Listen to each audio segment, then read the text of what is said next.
नमस्कार सभी को। मैं योगाचार्य वीरेंद्र, आदि योगी योगपीठ करनाल।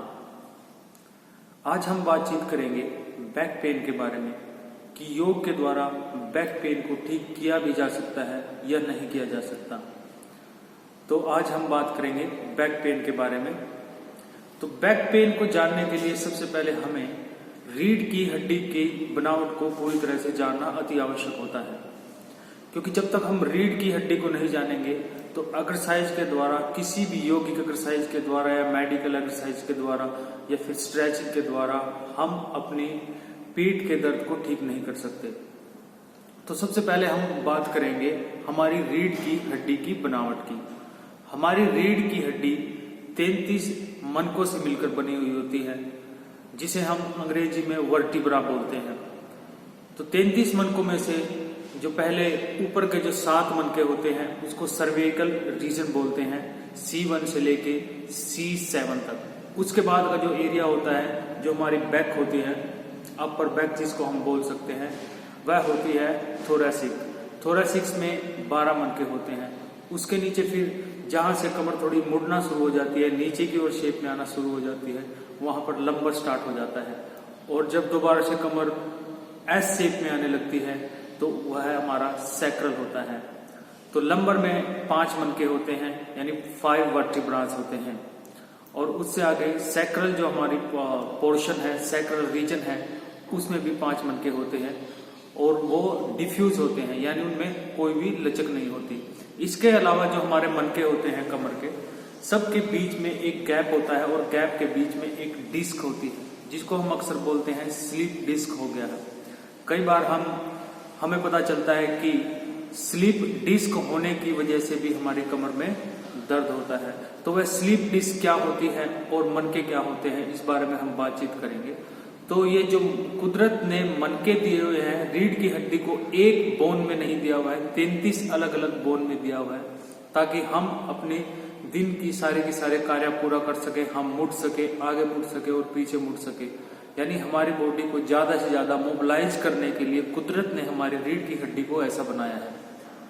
तो कई बार क्या होता है कि जब हम बहुत ज्यादा एक्सरसाइज नहीं करते या हमारी बॉडी स्टिफ होने लगती है, हमारे जो रीढ़ की हड्डी को पकड़ कर रखने वाले, इसको मेंटेन करने वाले, इसको रोक कर रखने वाले जो लीगामेंट्स और मसल्स हैं, वो बहुत ज्यादा स्टिफ हो जाते हैं।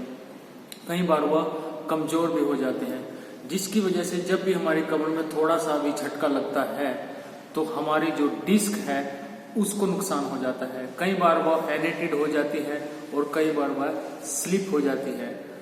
जो हमारी डिस्क होती है वो बिल्कुल पतली सी लेयर होती है 2 मनकों के बीच में। जैसे मान लो 2 मनके हैं और इनके बीच में एक डिस्क ऐसे होती है और वह इस आपस में दोनों मनकों को घर्षण से बचाती है, फ्रिक्शन से बचाती है।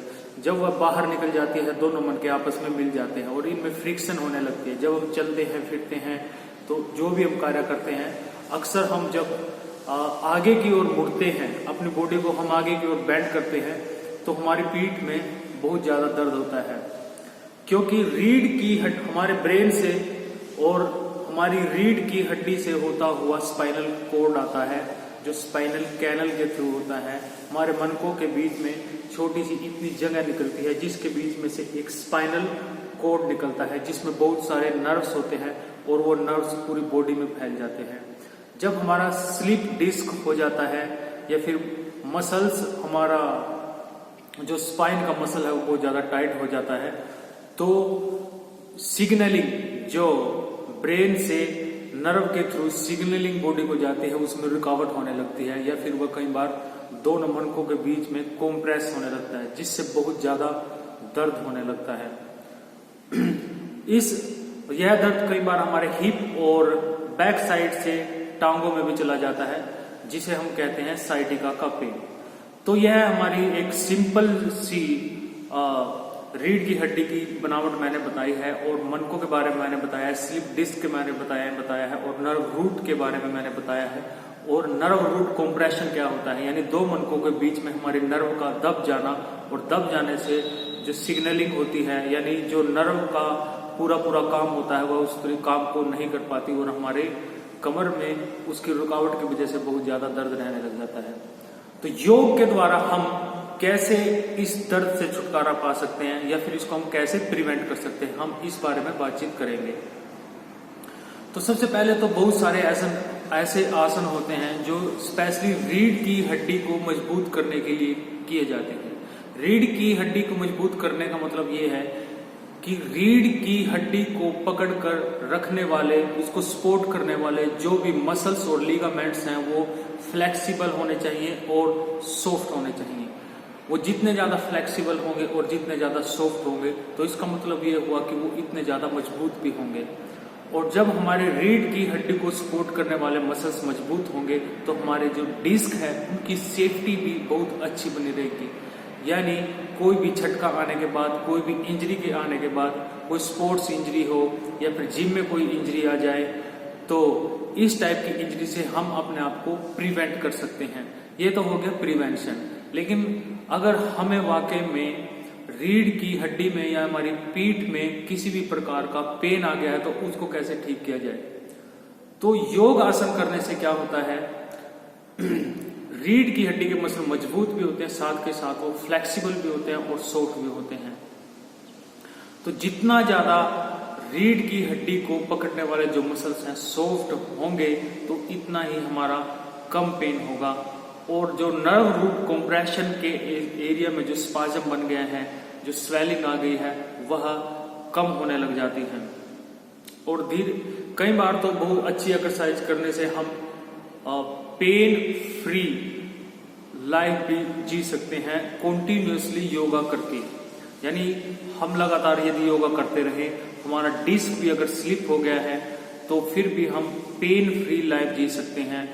हम अपनी बॉडी को, अपने स्पाइन को रेगुलर एक्सरसाइज देके, क्योंकि उससे हमारी जो मसल्स हैं और जो लीगामेंट्स हैं और जो स्लिप डिस्क होने के बाद नर्व रूट है, हम डेली एक्सरसाइज करेंगे तो वहां पे बहुत ज्यादा स्पाजम या बहुत ज्यादा स्वेलिंग या इन्फ्लेमेशन नहीं आएगा। वहां से ब्लड का फ्लो नेचुरल रहेगा।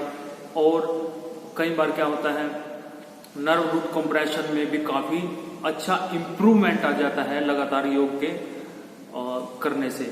लेकिन यह योग की जो एक्सरसाइज होती है हमें किसी शिक्षित या एक्सपर्ट और जिसको काफी अनुभव हो उस गुरु से ही हमें ऐसी एक्सरसाइज सीखनी चाहिए। हम खुद भी थोड़ा बहुत ट्राई कर सकते हैं लेकिन बहुत ही हल्के से, बहुत ही सेफ तरीके से। तो मैं कुछ आसन के नाम यहाँ पर आपको बता देता हूं जिनसे आपको लाभ मिल सकता है। तो हमें कभी भी फ्रंट, अगर आपकी बैक में पेन है तो फ्रंट फोल्ड वाले, यानी जिनमें हम आगे की ओर झुकते हैं, वो वाले आसन अवॉइड करने चाहिए अगर आपकी पीठ में बहुत ज्यादा दर्द है तो। इसके विपरीत हमें, अगर आपकी कमर में दर्द है तो आपको बैक बेंडिंग वाले, यानी स्पाइन को पीछे की ओर मुड़ने वाले योगा अभ्यास, योगासन करने चाहिए। और ज्यादातर वो आसन करने चाहिए जो आप जमीन पर लेटकर कर सकते हैं, जैसे कि शलभासन। शलभासन की डिस्क्रिप्शन मैं आपको बाद में बता दूंगा। एक पाद शलभासन और भुजंग आसन, सेतुबंद आसन, हाउ एंड कैट आसन, अर्धचंद्रा आसन। ये आसन करके हम अपनी जो स्पाइन है उसको थोड़ा लचकदार बना सकते हैं, उसको मजबूत बना सकते हैं और एक पेन फ्री लाइफ हम जी सकते हैं। धन्यवाद।